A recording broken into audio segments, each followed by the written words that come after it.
Hello, happy Sabbath to you all. My name is Victor Khaula. Today I'm happy to welcome you to another wonderful Sabbath. I hope you had a wonderful week. Today, as we are about to listen to God's word, I just want to wish you a wonderful, marvelous Sabbath. God has blessed us this Sabbath that we can have another message.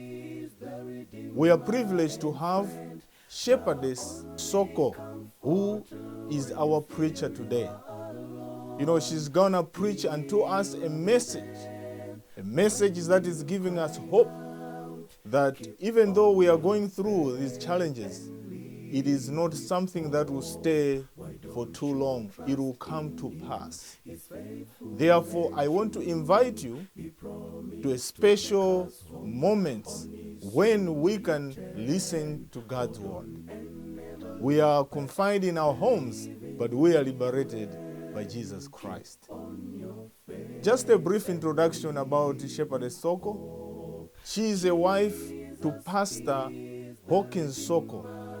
Together with the husband, they have served in Malawi for many years in different capacities at the conference level, at the church level. Right now, as I speak, the husband is a student at Andrews University. So she's here in the United States together with her family because the pastor is doing his studies at Andrews University. We are privileged today that she can present a message that is geared for you and me today. Be reminded that we still have online giving. We are also sharing with you today our church phone number and the Cash App tag that you can use to give your offerings. May God bless you.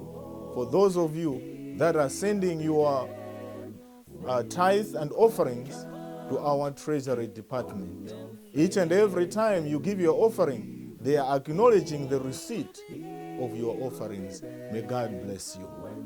Therefore, brothers and sisters, this is the special hour when we are ready to listen to Shepherdess Soko, who is ready to share with you a message that will give you hope. May God bless you and may God help you so that you can also share this message with others. Happy Sabbath. Before we start anything, let us pray. Our Lord and Heavenly Father, we thank you for your protection and mercy upon us. We thank you for being with us the whole week. Now we come before thee. Our Lord, forgive our sins. We also ask you to send us thy Holy Spirit so that whatever we are going to discuss from the Bible should be from you. We should be able to understand it. In Jesus' name we pray. Amen. Hello, ladies and gentlemen. Hello, boys and girls and our children. Before we start our sermon, I would like to share with you a short story about a pastor. There was a pastor. He was struggling to prepare a sermon. And he had also a daughter, a 5-year-old daughter. So he didn't want the daughter to disturb him. So he had a plan. He got a wild map on a paper, wild map on a piece of paper, and tore it into pieces and gave it to the daughter and tell her to fix it, just to make her busy. And then within 5 minutes, the daughter came back. The father thought that she would never be able to fix it. That's what he was thinking. She thought the daughter won't be able to fix it. But within 5 minutes, the daughter came in. And the father was like, "Are you back already?" So she came in within 5 minutes. And then she presented the map. The map was well fixed. Every country in its place. Then the father was like, "How did you fix it so quickly? How did you fix the world map so quickly?" The daughter smiled and said, "The picture of Jesus was at the back of the map. So I knew that if I have Jesus in a right place, the world will be perfect." She said while smiling. The picture of Jesus was at the back of the map. So I knew that if I have Jesus in the right place, the world will be perfect. You know what? If I have Jesus in the right place, my life will be in order. If you have Jesus in a right place, your life or your situation will be in order.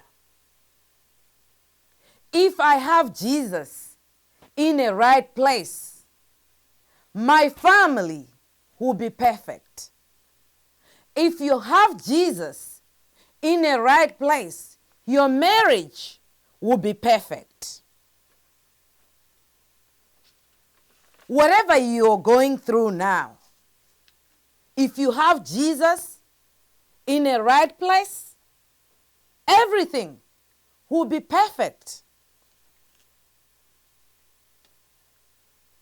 The title of our ceremony today is entitled Seasons of Life. Seasons of Life.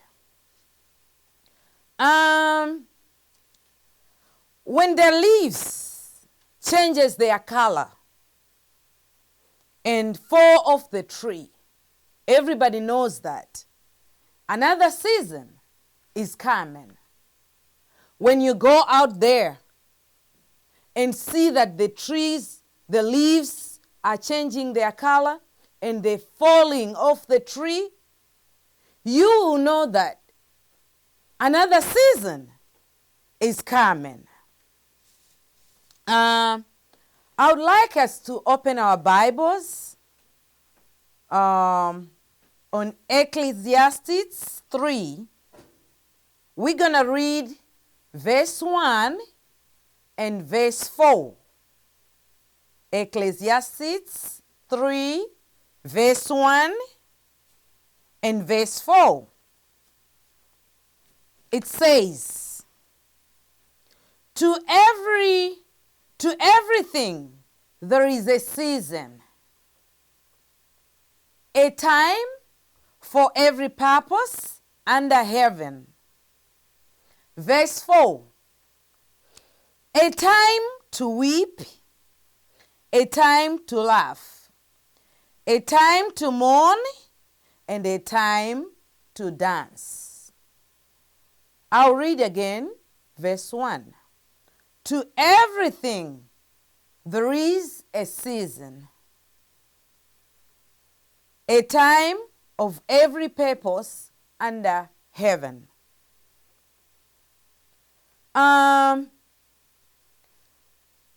The Bible says that there is a season for everything. There is always a season for everything. Whatever we are going through now is a season. Whatever you are going through now, it's a season. Seasons have power. Seasons give hope. No matter how cold the winter is, we know that summer is coming. We always know that after winter, how cold it's gonna be, but after winter, we know that summer is coming. With seasons, what are you supposed to do?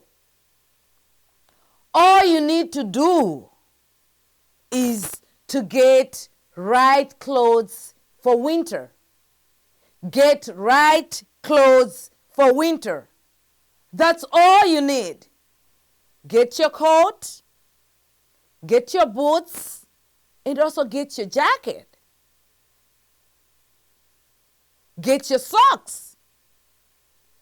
All you need is to get the right clothes for winter. When winter ends, what do? You don't throw away the clothes. You keep them for the next winter. Everything is seasonal. Everything is seasonal.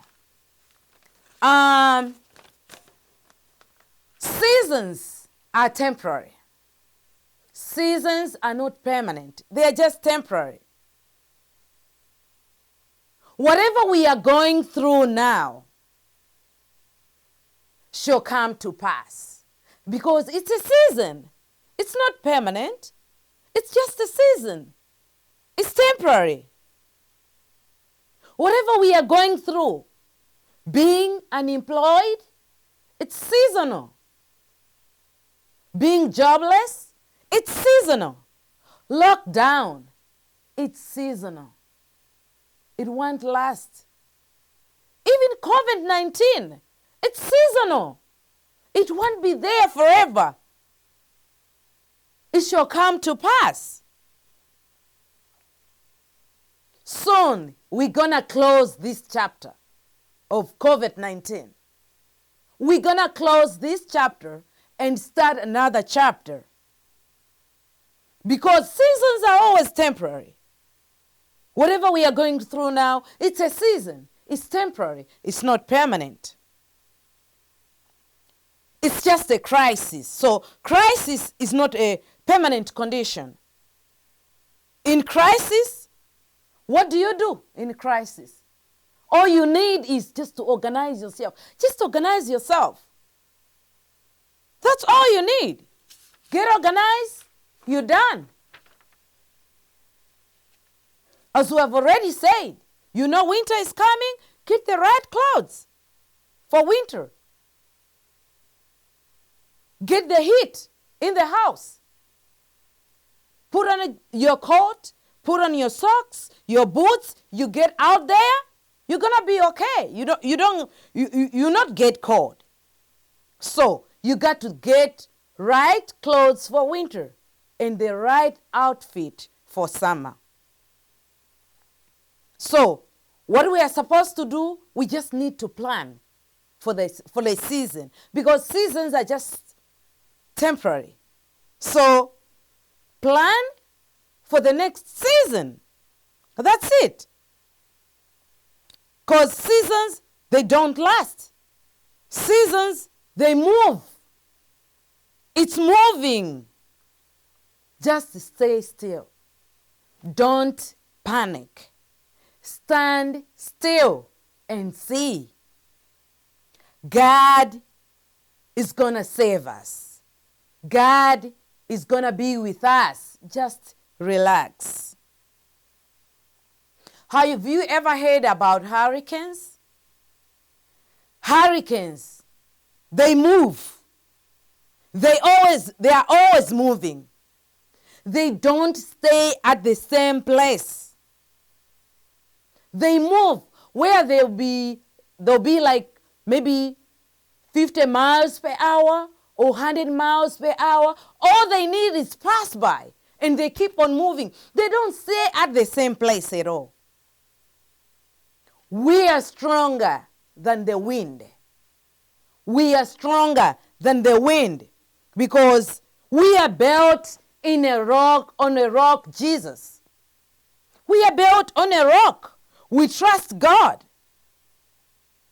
God is always stable. He does not change. Let's go to Ecclesiastes again, chapter 3, verse 4. What does it say? A time to weep, a time to laugh, a time to mourn, and a time to dance. As we have already said,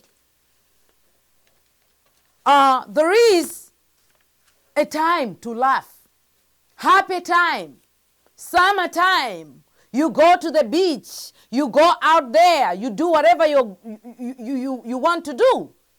You are happy. But there is also a time to shed tears, time to weep, time to cry. It's seasonal. Something will always show up to make us cry, make us shed tears a little bit. But it's part of life.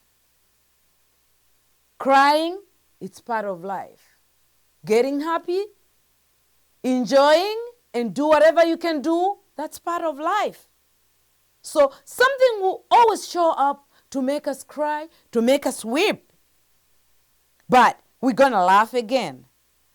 A time to mourn, a time to dance. These are seasons. Let's go to Ecclesiastes chapter 3, verse 6. What does it say? A time to gain, a time to lose, a time to keep, and a time to throw away. There's a time when you get plenty. You are happy, you get plenty. But there's a time when sometimes you don't have even anything. You lose. It's seasonal. So that's just a season. We are just going through a season. We get whatever we need in life. That's a season. We lose. That's a season. Seasons come as a test to our faith. They come to test our faith. So keep your faith in the middle of the season. Don't lose hope. We shall live by faith. That's part of life. Some of us now, we are going through a hard time. Going through hard, thick, and thin. Some of us, we are in summer. We are happy. We are not even worried at all. God says this will happen as long as the earth remains. As long as the earth remains, as long as we are in this world, we're going to go through thick and thin. We're going to face problems. We're going to be facing crisis. But the thing is, do you still trust God in crisis? Are you still worshiping God when the churches are closed? Do you still kneel down at your house and praise God and pray? Do you still trust God in this COVID-19? Right now, churches are closed. Are we still worshiping?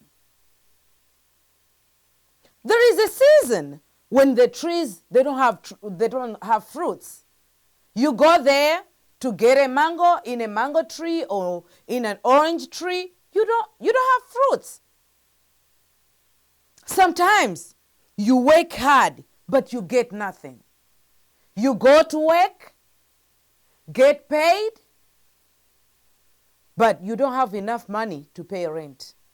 You don't have enough money to put gas in your car. You don't have money to pay your tuition. You don't have enough to pay your rent, to buy food but you're trying to work hard. You are in a crisis. You did not plan because you go to work. But whatever we are getting there, it's not enough. Sometimes you get sick and get fired. Sometimes you go to work, they give you a letter and told you your services are no longer needed here. What do? You didn't plan. So, a crisis is an event which we don't have any control. No one can explain COVID-19 right now. No one can explain it. You ask the presidents, the leaders, organizations, or you ask doctors, nurses. Nobody can explain it. Why? Because they don't have control. They didn't plan it. It just came.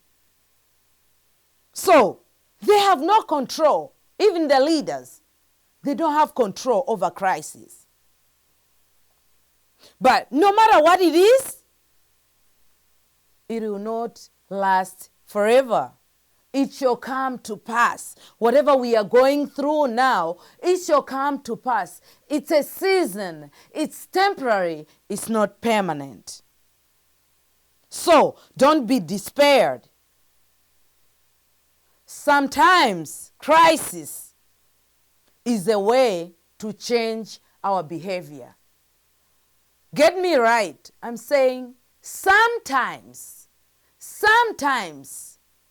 crisis is a way to change our behavior, because crisis always forces development. Crisis forces development. The world now is trying to get new ways, trying to get new ways to deal with the situation. So, always it brings in development. As God's people, as Christians of today, what do we do in a crisis? What are we supposed to do? I said earlier that we need to organize ourselves when we are going to the next season. But as Christians, what do we do in a crisis, in a storm? What do we do? Let's go to James chapter 5. James chapter 5, verse 13. It says, "Is anyone among you suffering? Let him pray. Is anyone cheerful? Let him sing psalms, songs of praise." Let me read again. Is anyone among you suffering? Let him pray. Is anyone cheerful? Let him sing psalms, songs of praise. Let's go to James chapter 1, verse 5. James chapter 1, verse 5. If any one of you lack wisdom, let him ask of God, who gives to all liberally and without reproach, and it will be given to him. Let's go to 2 Chronicles. 2 Chronicles, chapter 20, verse 12. 2 Chronicles 20, verse 12. It says, "O our God, will you not judge them? For we have no power against this great multitude that is coming against us, nor do we know what to do. But our eyes are upon you."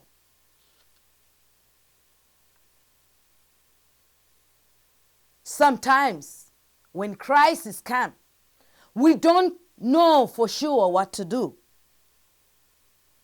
We don't know for sure what to do. But as believers, what do we do? Put our eyes on the Lord. eyes on the cross. There's nothing we can do with this COVID-19. There's nothing we can do. Everybody have failed. Every government, every country, you name them. Everyone have failed. What do? Jesus calls us to respond with prayer. That's all we need to do. Respond with prayer in a crisis. Because we don't know what to do. We did not plan. It's an event that is just striking on us. It's just a storm. So we don't know what to do. So Jesus calls us to respond with prayer. To pray in the morning, in the evening. We always pray for our brothers and sisters, for our families, for our children, our sons and daughters. We even pray for the whole country.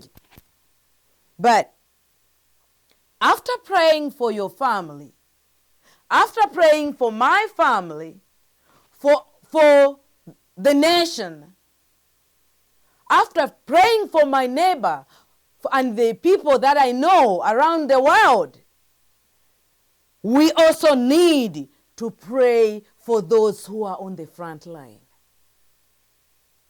There are people with this pandemic, with this COVID-19, with this coronavirus.